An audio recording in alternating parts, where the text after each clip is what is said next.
மாண்புமிகு எதிர்க்கட்சி தலைவர் அவர்கள். மாண்புமிகு பேரவைத் தலைவர் அதை எதிர்க்கு நான் தான் ஆரம்பத்திலே சொன்னேன். பிப்ரவரி 2024 பிப்ரவரி மாதம் டங்ஷன் சுரங்கம் அமைப்பதற்கு ஒப்பந்தம் கோரப்பட்டு 10 மாத காலமாக என்ன செஞ்சீங்க? எதுவுமே செய்யலையே. இப்ப எடுக்கிற நடவடிக்கை அப்போ எடுத்திருந்தா இதை தடுத்து நிறுத்தி இருக்கலாம் நான் சொல்றேன். அது மட்டும் இல்ல, ஒரு சட்டம் மத்திய அரசு கொண்டு வருகின்ற பொழுது மாநில உரிமை பாதிக்கப்படுகின்ற பொழுது அங்க அழுத்தம் கொடுத்தே ஆகணும். அதுக்கு தானே எம்பி போறாங்க. சும்மா நான் எழுத்தேன் நிர்வாகிக்கிறதுனா அப்புறம் ஏன் கொண்டு வரீங்க? என்ன பிரயோஜனம்? முதலமைச்சர் பேரவைத் தலைவர்களே, அரசுடைய அலட்சியத்தால் இன்றைக்கு அவன் பகுதி மக்கள் பாதிக்கப்படுறாங்க. அதைத்தான் நான் சொல்றேன். அவை முன்னவர் அவர்கள் மாண்புமிகு எதிர்க்கட்சியை கொண்டு சொல்லுகிறேன். இது மாதிரி எதிர்த்தோம்.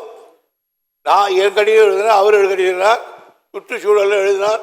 எதுக்கும் பணியாத காரணத்தால் தான் இந்த மன்றத்துக்கு வந்து இந்த மன்றமே இதை அந்த திட்டத்தை எதிர்க்கிறது, இந்த தீர்மானத்தை ஆதரிக்கிறதுன்னு கொண்டு வந்திருக்கோம். நீங்கள் இப்போ என்ன சொல்றீங்க? இந்த திட்டம் நமக்கு தேவையில்லாத ஒன்று தானே, சுரங்கம் வரக்கூடாது இல்லையா அப்படின்னா தீர்மானத்தை ஆதரிங்க. இல்லை சுரங்கத்தை வேதாந்தா பக்கமோ நீங்களும் சேர்ந்துக்கிட்டா ஆதரிச்சுக்கோங்க. மாண்புமிகு எதிர்க்கட்சி தலைவர் அவர்கள். மாண்புமிகு பேரவைத் தலைவர்களே, இதுவரை அலட்சியமா இருந்துவிட்டு இப்படி பதில் சொல்வது சரியல்ல. ஏனென்றால் ஒரு அரசாங்கம் அவ்வப்போது விழித்துக் கொண்டு மக்களுக்கு பிரச்சனை ஏற்படும் தீர்த்து வைக்கணும். அலட்சியமாக இருந்தது சொல்றார். எந்த விதத்திலும் இந்த திமுக ஆட்சி அலட்சியமா இருந்தது இல்ல. பொது மக்களுடைய பிரச்சனை பொறுத்தவரை நாங்கள் இது வரைக்கும் அலட்சியமா இருந்தது கிடையாது. அலட்சியமா இருந்தங்கிற அவை குறிப்பிலிருந்து நீக்கிறேன். அலட்சியம் வேண்டாம். நான்கு பேரவைத் தலைவர்களே, நீங்க அந்த ஆசனம் அலட்சியம் என்பது அலட்சியம் என்பது அது அன்பார்க்க. அதாவது எதுக்கு பேசுறீங்க? எதுக்கு தீர்மானங்களை பேச விட்டுட்டு எதிர்கட்சி என்ற பிரதான எதிர்கட்சி என்ற முறையில் அரசு சரியான முறையில் நடவடிக்கை எடுத்திருந்தா ஆரம்ப காலகட்டத்தில் தடுத்திருக்கலாம் சொல்றேன். அதுதான் இத்தனை வரைக்கும் பேசிட்டு இருக்கிறேன். வேற என்னதான் நாங்க சொல்றோம்? அது மட்டும் இல்ல, இதுல சில முக்கியம். முதலமைச்சர் இப்ப கடிதம் எழுதியிருக்கிறார். இது ஒப்பந்த புள்ளி வெடிக்கின்ற பொழுதே கடிதம் எழுதியிருந்தா இது நிறுத்தப்பட்டிருக்கும். இரண்டாவது, முதலமைச்சர் பேரவைத் தலைவர்களே திரும்ப திரும்ப அதையே சொல்லிக் கொண்டிருக்கிறார். இல்ல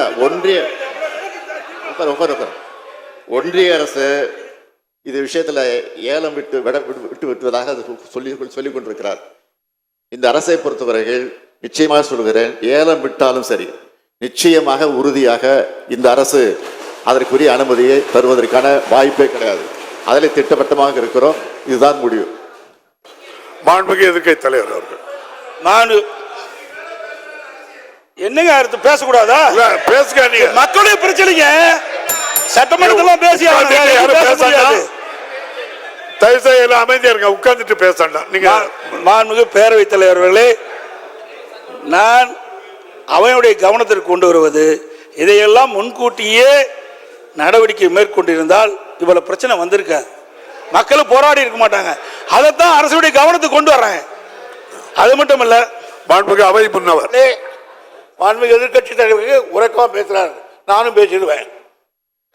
ஏற்கனவே இந்த திட்டத்தை எல்லாம் நாங்கள் முயற்சி எடுத்து மத்திய சர்க்காருக்கு தெரிவித்து அவர்கள் ஆன காரணத்தால் தான் இந்த தீர்மானத்தை கொண்டு வந்திருக்கிறோம். ஒண்ணு ஜாதிக்கு படியல இப்படிதான் பேசி ஆகணும். வேற எப்படி பேச முடியும்? என்ன பேச முடியும்? உங்களுக்கு சரக்கு இருந்தாலும் பேச முடியும். முதலமைச்சர் ஒன்றுக்கும் வார்த்தையெல்லாம் ஏற்படுத்தாண்டா. அது முன்னால இப்படி பேசுற என்ன அர்த்தம்? சரியான முறையில் என்ன சட்டமன்றம் தானே, ஒரு மூத்த உறுப்பினர் மற்றவருக்கு வழிகாட்டியா இருக்கணும். அதை விட்டுட்டு என்ன இதுக்கெல்லாம் பயப்பட மாட்டேங்க. மக்களுடைய பிரச்சனை உயிரை கொடுத்தாலும் காப்பாற்றுவாங்க. நீங்களும் அதே வார்த்தை என்ன நடக்காது.